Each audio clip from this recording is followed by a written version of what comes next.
नमस्कार साथियों। दुनिया भी चमक दमक से दूर, आइए चलते हैं उन पुराने गलियारों की तरफ जहां गए हुए एक अरसा गुजर गया है। कुछ किस्से बाकी थे शायद, उन्हें पूरा करते हैं अपने छोटे से प्रयास से जिसका नाम है किस्से गलियारों के। आज की कहानी सच्चा गहना। लेखक आचार्य चतुर्सेन शास्त्री। शशि भूषण के पिता आसाम में एक बड़ी रेशम की कोठी के स्वामी थे। इनका लेन देन चीन, जापान, यूरोप आदि देशों में सब जगह था। सैकड़ों मुनीम, कारिंदे, गुमास्ते, नौकर चाकर इनके यहाँ रहा करते थे। लाखों का कारोबार था। रुपयों की छनछनाहट के मारे कान नहीं दिया जाता था। चारों तरफ कारोबारी लोगों की दौड़ धूप से ऐसी धूमधाम रहती थी मानो कोई विवाह उत्सव हो।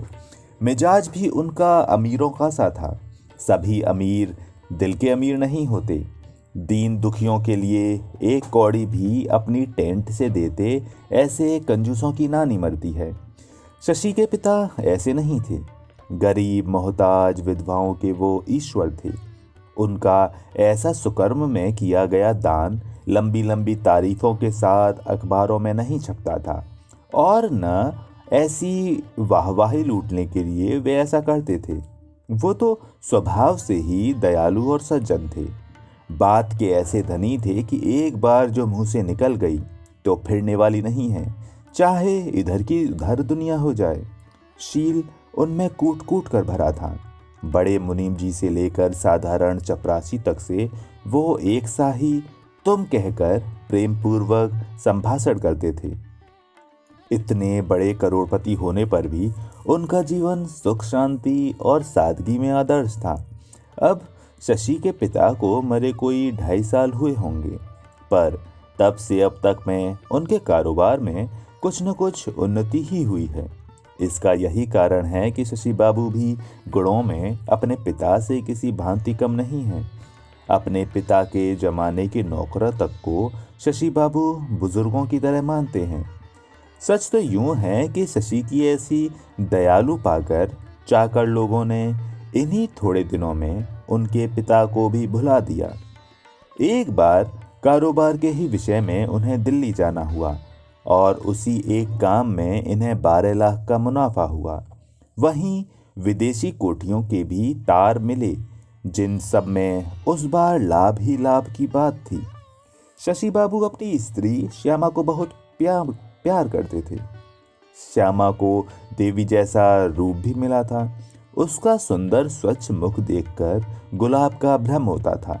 श्यामा जैसी सुंदरी थी, वैसे ही शौकीन भी पढ़ले से देखी थी। ईश्वर की दया से उसे कमी ही क्या थी। नई नई साड़ियाँ, बढ़िया बढ़िया जेवर, बेशकीमती सामान श्यामा के सारे करते ही शशि बाबू ला दिया करते थे। भोजन करके जब शशि लेटे रहते थे और श्यामा को निकट पाकर अपने सुख स्वप्न में डूब जाते, तो वो तन्मय हो जाते थे। श्यामा को पाकर शशि अपने को महाभाग्यवान समझते थे। हाँ, तो जब शशि बाबू दिल्ली जाने लगे तो श्यामा ने हीरों का हार और मोतियों की एक माला लाने की फरमाइश की थी। आज 3 महीने में शशि लौटे हैं। ये 3 महीने बड़ी कठिनता से श्यामा ने काटे हैं, कुछ तो उत्साह से और कुछ लज्जा से। श्यामा का कलेजा धक धक हो रहा है।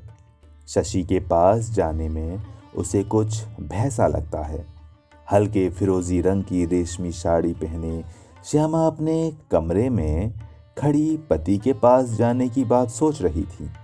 घड़ी घड़ी उसके माथे पर पसीना आ रहा था, जिसे वो रूमाल से पोंछ रही थी कि अचानक स्वयं शशि ही उसके पास आ पहुंचे।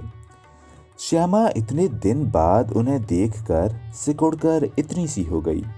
उसके नेत्रों के सुनहरे पर्दे एक बार ऊपर को उठे और एक बार शशि के मुख पर अपने हृदय का उज्जवल प्रकाश डाल तुरंत नीचे आ रहे।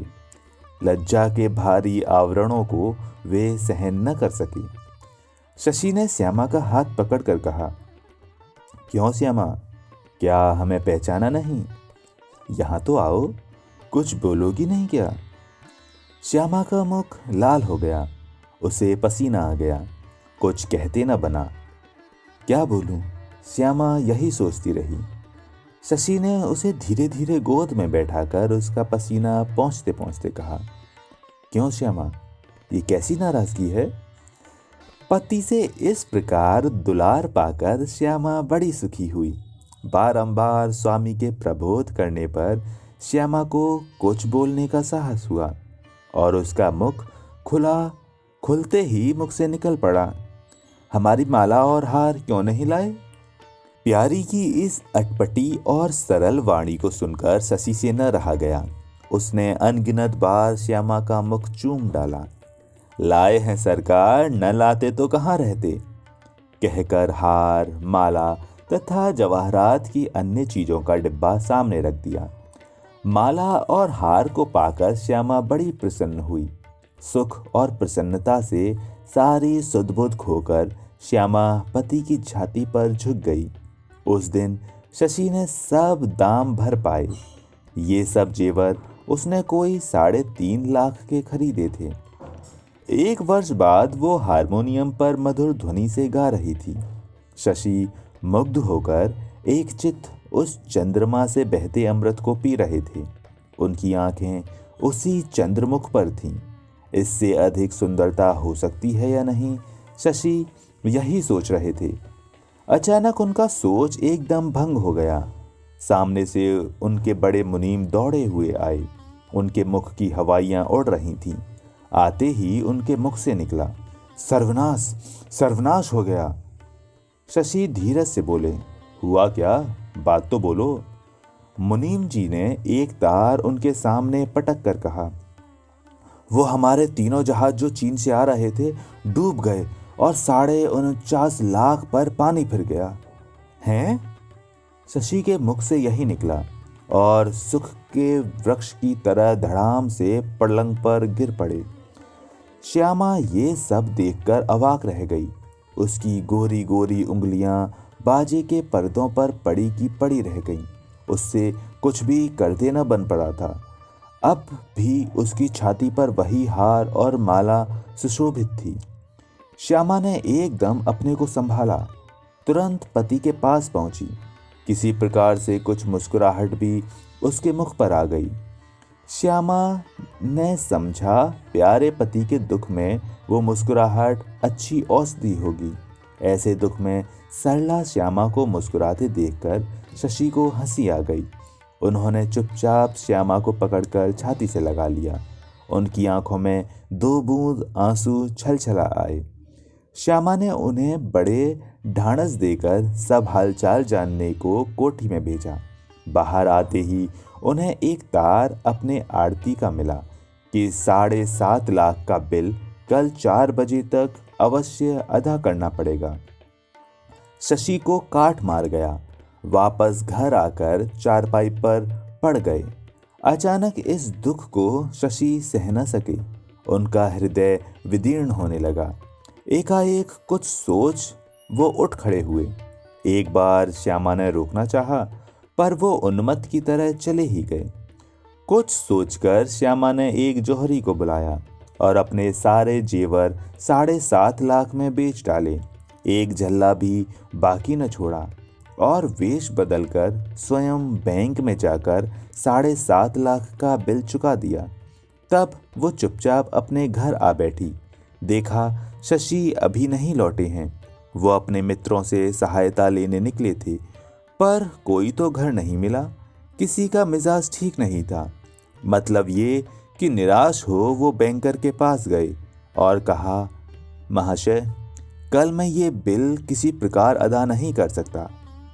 बैंकर ने आश्चर्य से उसकी ओर देखा और कहा, महाशय, एक स्त्री आपका बिल चुका गई है। स्त्री चुका गई? शशि ने आश्चर्य से उसकी ओर देखकर पूछा। हाँ महाशय, बिल चुक गया है। शशि बाबू बड़े असमंजस में पड़े कि किसने किया ये? श्यामा ने। इसी विचार में शशि घर आ रहे थे। द्वार पर पहुंचते पहुंचते मुनीम उनको बुला कोठी में ले गया और एक तार देकर कहा, ईश्वर का धन्यवाद है कि वे जहाज सिर्फ भटक गए थे। एक में कुछ हानि हुई है, पर वो बीमा किया हुआ है। अब वे बम्बई पहुंच गए हैं और बंगाल बैंक के नाम से 10 लाख का चेक है। शशि ने अचकचाकर सब सुना। एक ही दिन में ऐसा परिवर्तन देख शशि पागल से हो गए थे। धीरे धीरे संभल कर घर आए। श्यामा तब भी धीरे धीरे बाजा बजा रही थी। धीरे धीरे शशि श्यामा के पीछे खड़े हुए। उन्होंने श्यामा के मोड़े पर हाथ रखकर कहा, श्यामा इधर आओ। एक कोच पर दोनों बैठ गए। श्यामा ने शशि के दोनों हाथ पकड़कर कहा, श्यामा तुमने चोरी की है, बोलो सच्ची बात है ना? सरलता से श्यामा हंसकर बोली, तुम्हारी बात कभी झूठी हो सकती है? हमने तुम्हें ही तो चुराया, इसकी सजा देने आए हो। अच्छा क्या सजा दोगे कहो? इधर आ पगली, बड़ी व्याख्याता हो गई है, कहकर शशि ने श्यामा को छाती से लगाकर दाब दिया। फिर उसको गोद में लिटाकर उसके बाल सुधारते हुए कहा, अच्छा कहो, क्या सचमुच तुम ही ने बिल चुकाया है? कहाँ से चुकाया, बताना, रुपया कहाँ से मिला? बात सुनकर श्यामा पहले ताली बजाकर हंस पड़ी, फिर दोनों हाथों को शशि के गले में डालकर कहा, मिलता कहाँ से? हमारे एक प्रेमी ने हमें गहने बनवा दिए थे, उन्हीं को बेचकर चुका दिया। अचकचाकर शशि बोले, अरे क्या, जेवर बेच दिया? इतना साहस, ये क्या सूझी? क्या माला और हार भी? श्यामा, दोनों अंगूठी भी। शशि की आंखों में पानी भर आया। वो उसे छाती से लगाए कुछ देर खड़े रहे, फिर किसे बेचा है पूछकर बाहर आए। सीधे जौहरी के पास गए। उन जवाहरात को देखकर वो खुश हो रहा था। सचमुच बड़ा लाभ का माल था। तभी शशि पहुंच गए। कुछ मुनाफा देकर सब वापस ले लिया और घर आकर श्यामा के गले में अपने हाथ से जेवर पहना कर कहा, पगली ऐसे अमूल्य जेवर तूने कैसे बेरहमी से बेच दिए? श्यामा ने दोनों हाथ पति के गले में डालकर आंखों में आंखें भरकर कुछ शर्म से अपने सिर को पति की छाती पर टेक कर कहा, प्यारे पति से बढ़कर स्त्री के लिए कौन सा आभूषण है? तो दोस्तों, ये थी कहानी सच्चा गहना, लेखक आचार्य चतुर्सेन शास्त्री। आशा करता हूँ ये कहानी आपको अच्छी लगी होगी, पसंद आई होगी।